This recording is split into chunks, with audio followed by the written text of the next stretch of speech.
best Irish music on irishradio.org with Jerry Byrne. Irish Radio, I'm Jerry Byrne. Now, since the onset of COVID and all the rest of it, I'm speaking to many of the great and the good and the talented in music. I've got a lady who has literally travelled the world with her music. She's kind of become an honorary Irish woman. She's appeared with that many Irish artists and done so many Irish shows. She originally hails from Reading in Berkshire and has been involved in music for the vast majority of her lifetime. I'm delighted to say hello to musician extraordinaire and also singer Sarah Jory. Sarah, how are you? Goodness me, Jerry, that was an intro and a half. It's all Thank meant. you very much. There's lots more I could say about you as well. I mean, Please don't, I'll blush. Listen, you've had an incredible career. You began to learn musical instruments when you were only aged 5, I believe.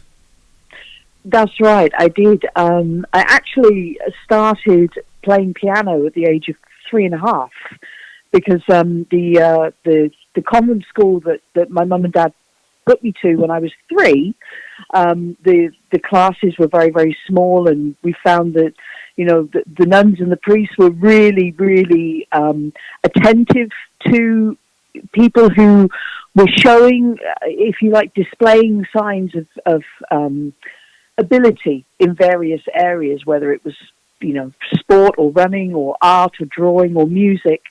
And I absolutely loved my music lessons. And when I was 5, Mum and Dad went to a parents' evening, and they were told by my music teacher at the time that they should try and encourage me in music because I just loved it. And that was a real shock to my mum and dad, who weren't the slightest bit musical. So it was all very, very strange how it happened. And the reason I guess I started on Hawaiian steel was because it was so small. It was a little lap steel that I could have on a little coffee table that my dad built for me, and I would just sit there and I would play along with all the country records that my mum and dad used to listen to because they were big country music fans. So I grew up listening to Don Williams, Charlie Pride, Hank Williams, Marty Robbins,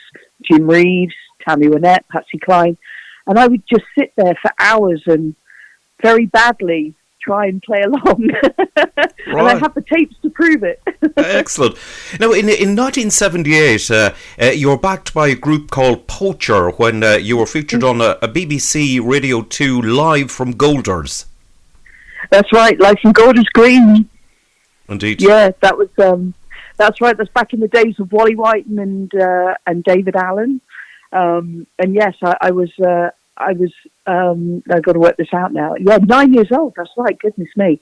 And yes, I was invited to go and play on a country music special that they were running from the Hippodrome, and the band who were there to back me was Poacher, and that started a very long, wonderful relationship with those guys, and they actually went on to make my first album with me when I was 11 years old. So it was a very wonderful time, but a very strange time, because obviously I was going to school during the day, and then at night I was out playing gigs with grown-ups, and, you know, from a very, very early age, I joined a band when I was 9 years old, and, you know, was obviously chaperoned by my mum and dad, but I'd go and play the gig and then sit in the dressing room in the breaks and do my homework. Right. Now, you also, at the age of 9, I believe, you joined the band Colorado Country after your dad secured an audition. That's right. They actually thought it was him going for the audition. They were pretty scared when the lead singer asked my dad how long he'd been playing pedal steel, and he said, "Oh no," he said, "I'm sorry." He said, "Did I not mention it? It's not me that's come for the audition, it's my daughter." And I was sat on the edge of the settee, you know, like swinging my legs while my dad was setting up my pedal steel.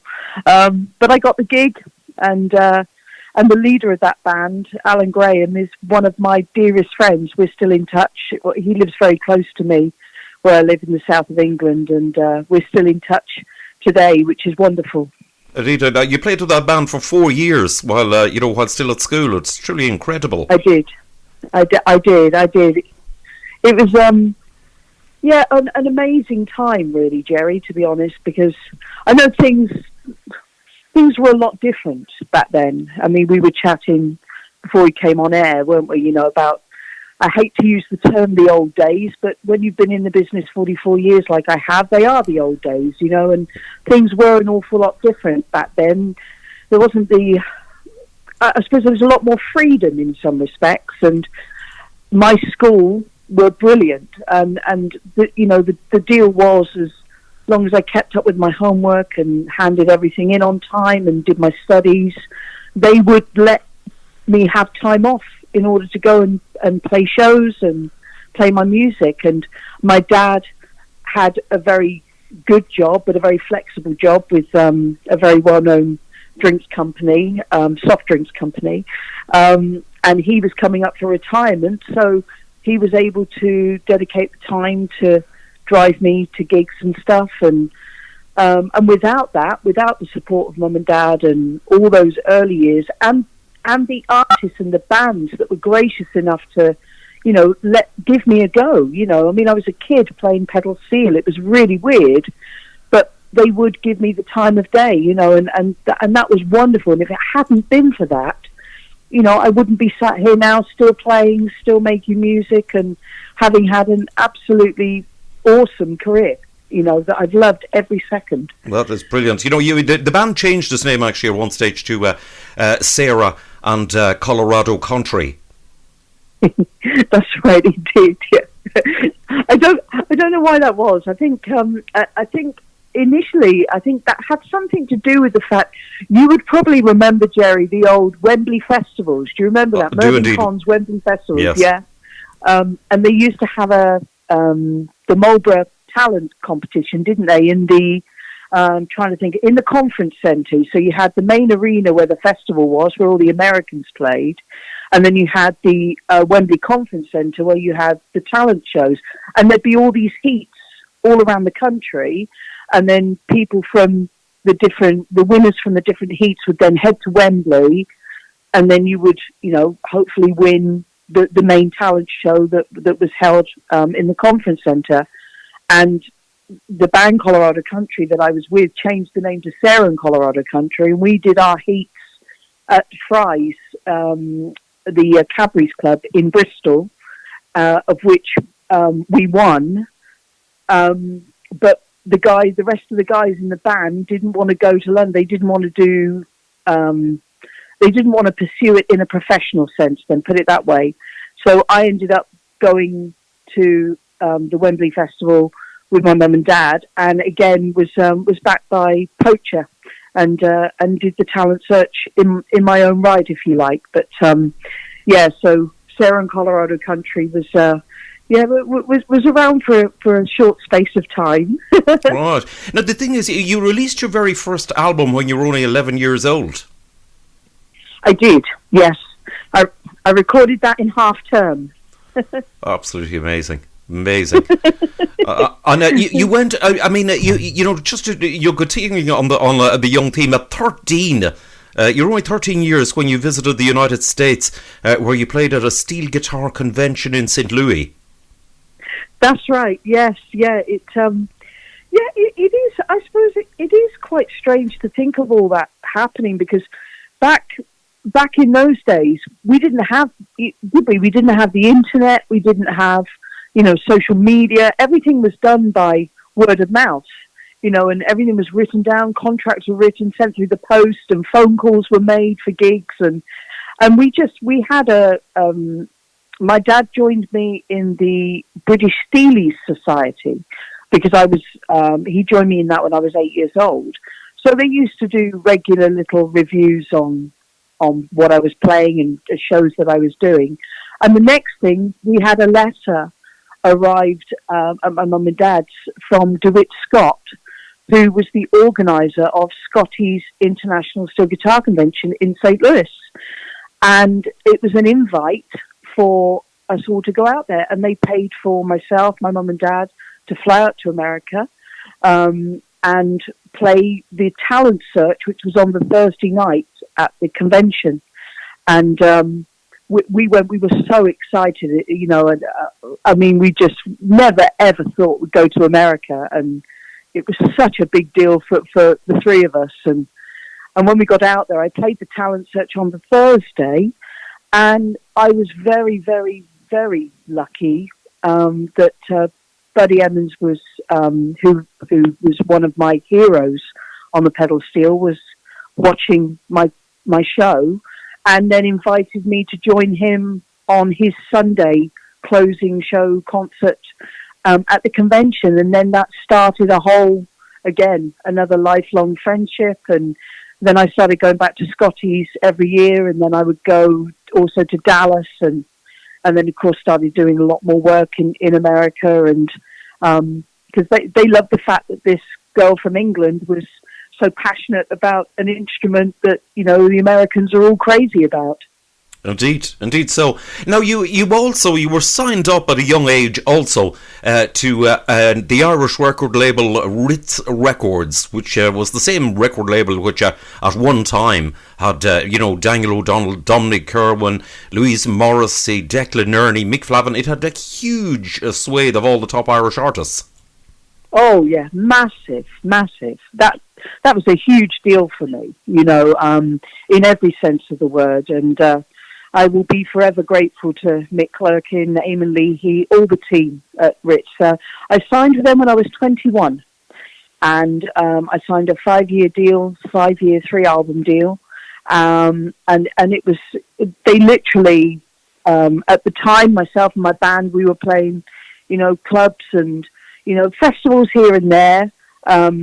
But we hadn't really gone into the theatre and the concert market a lot at that point. And of course, signing with Ritz, it was a really big deal. And you know, next thing we found ourselves out supporting Charlie Pride on the road with him, Kenny Rogers, Daniel O'Donnell, Dominic Kirwan, Mary Duff. You know, a lot of the big Irish artists. So I was very, very fortunate to be out on the road with them, and it really gave me a huge elevation as far as introducing my music to now a much wider audience as well, which was wonderful. And it was a love between myself and Ireland that's never really, I don't feel it's ever gone away. You know, I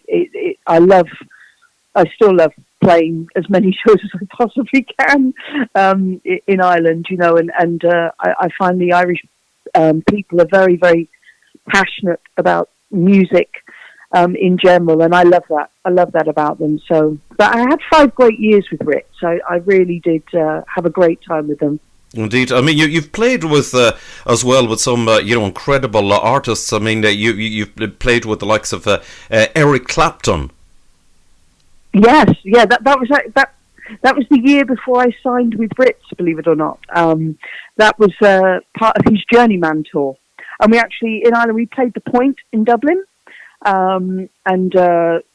he had Phil Collins on drums at the time, so I got to meet 2 of my idols, and they were such nice guys, very, very down to earth. And in actual fact, in that 1 year, or sort of in that 12-month period, we did Eric Clapton, and then Glenn Campbell after that, which was amazing. And then with Glenn Campbell, we then had Charlie Pride, and then Kenny Rogers. So it was like, it was an amazing kind of year, 18-month period. But yeah, I have. I've been fortunate enough. I've worked with some amazing people. You know, Gene Watson, toured with him a few times, and I spent just under 6 years on the road with Van Morrison as part of his touring band, and recorded 3 albums with him.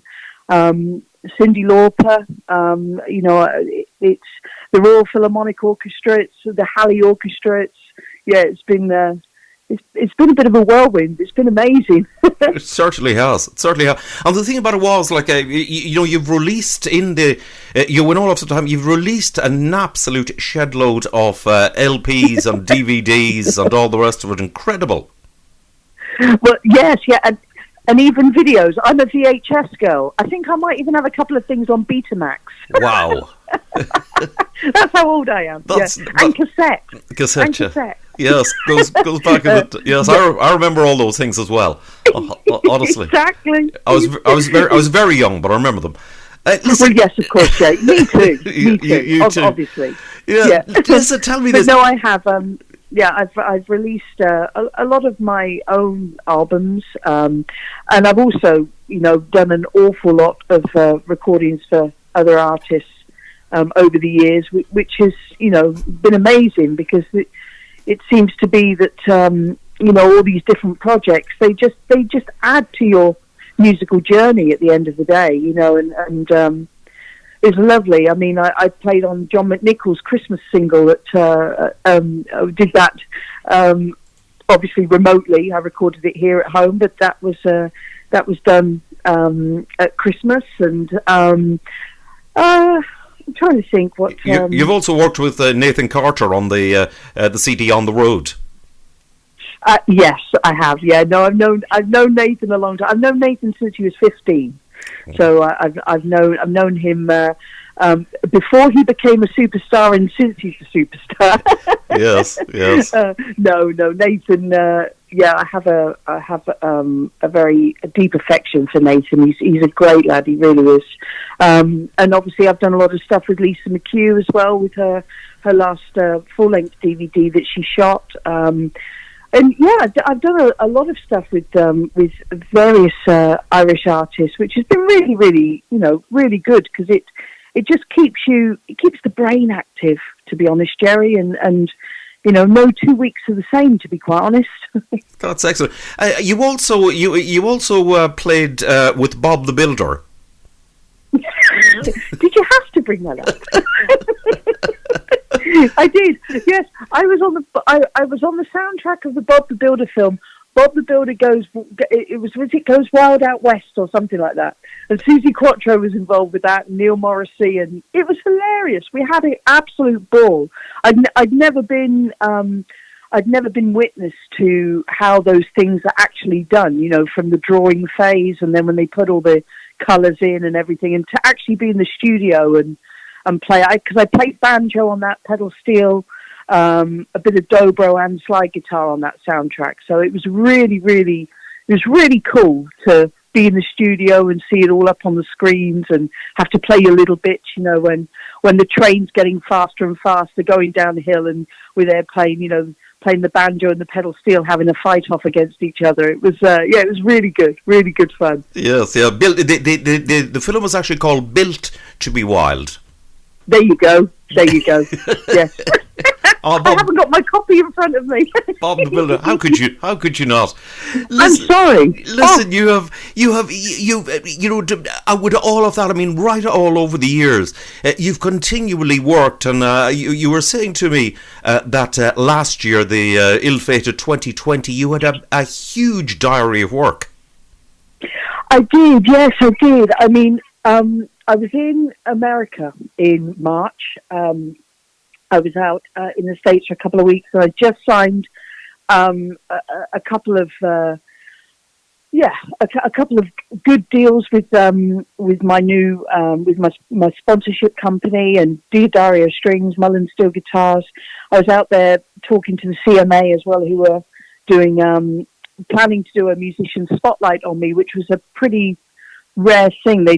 I think Albert Lee, who another dear friend of mine, had done one previously, and we were tying all that up, and that was all supposed to happen like last October. And I went and played the Dallas guitar show, and then COVID hit while we were actually out in America, and it was quite scary because we literally only just made it home. We had to fly home, Dallas to Los Angeles to New York home. So it was a real bizarre time. And then when we got home, it was very, very surreal, because my diary, I had over 270 gigs in my diary for last year, including a couple of cruises and backwards and forwards to America. I was going to be working a lot more in America last year, and everything gone overnight. Indeed. And scary. I mean, very, very scary. And I'll be honest, for a couple of months, it was really difficult to get my head around it, because I'd had some ill health over the years, and health issues that have seen me have to stop playing for a period of time in order to get well again. But this felt like the control had been taken away from me. This was something else. This wasn't my doing, that all these, that all the work had gone, and it was quite hard to get my head around it personally. And then when you started looking at the bigger picture, it was like, my goodness, this really, things are really, really changing, and they're changing very, very fast. And so, and for me, my mum lives with me, and she has Alzheimer's and dementia. And so I found myself in a short period of time going from being an on-the-road musician who would have a carer come in and, look after my mum while I was traveling, to all of a sudden now I'm a full-time carer, and kind of music was on the back burner, if that makes any sense, and that's really been how the last 12 months has gone. It's at first it was very challenging. I'm not going to lie about that. It really was, because my mum's condition has definitely deteriorated a lot because of COVID.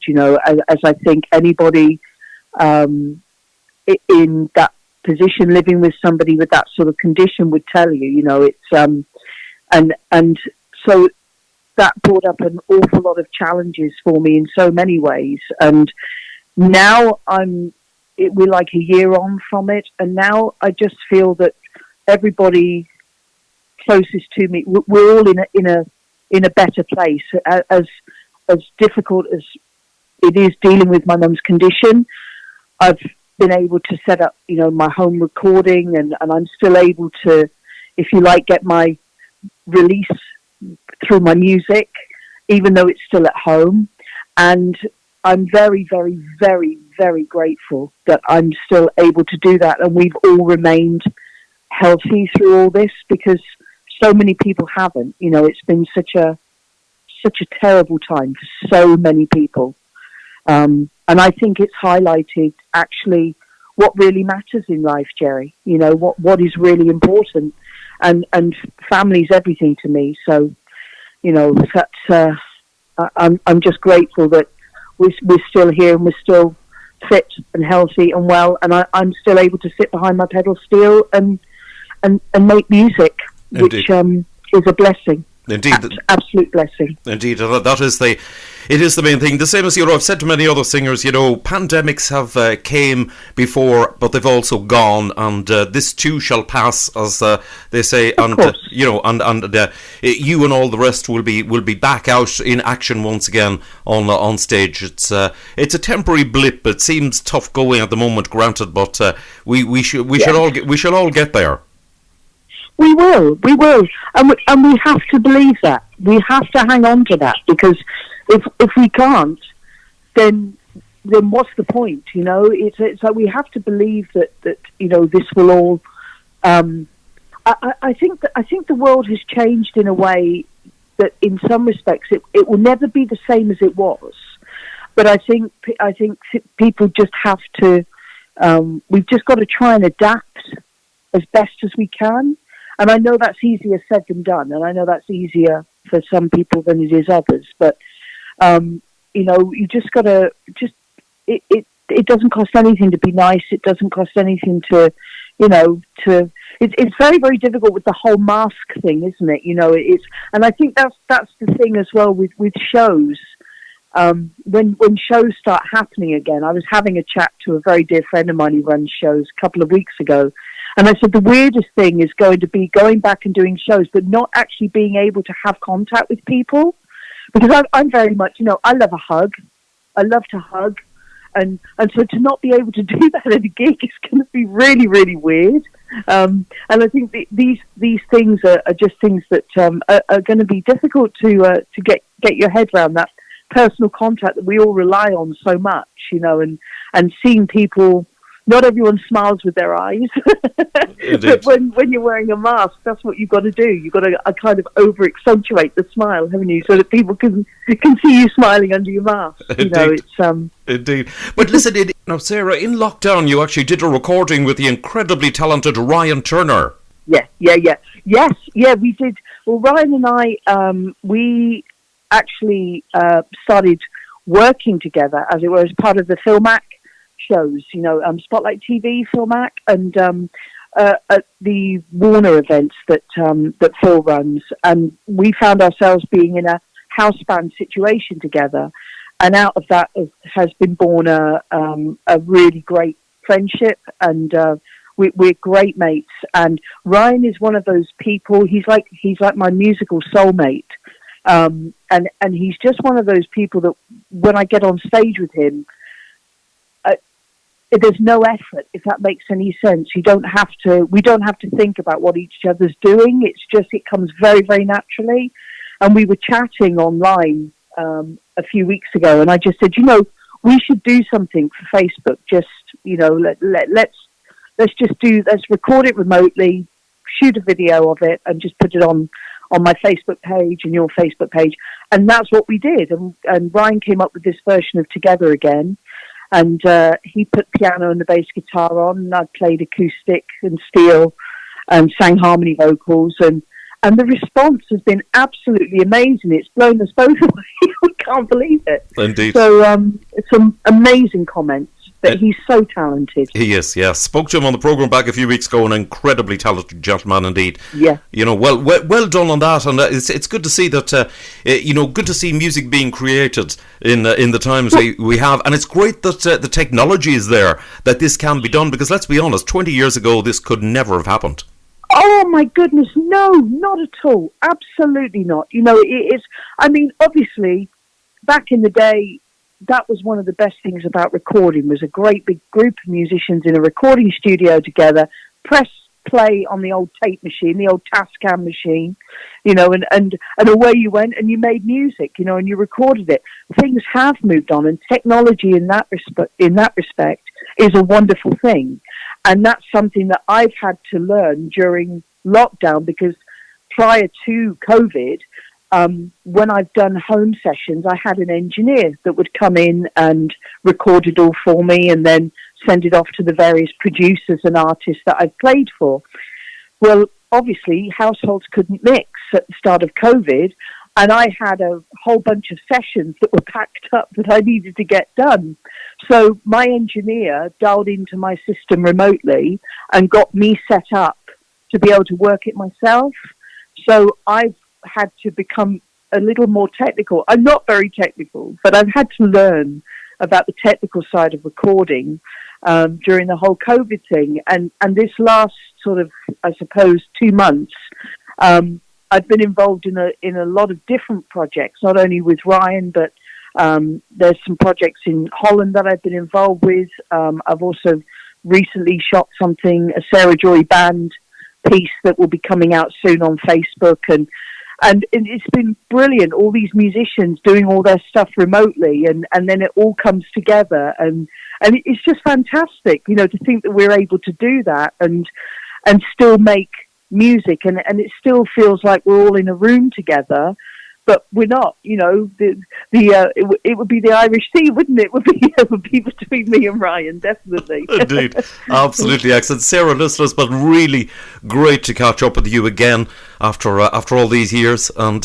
you're well done on everything you've achieved, all your work and all you're doing, and listen, to yourself and your mum and all your family, stay safe and stay well, and listen, I'm looking forward to seeing you on stage with the pedal steel as soon as it's safe to do so.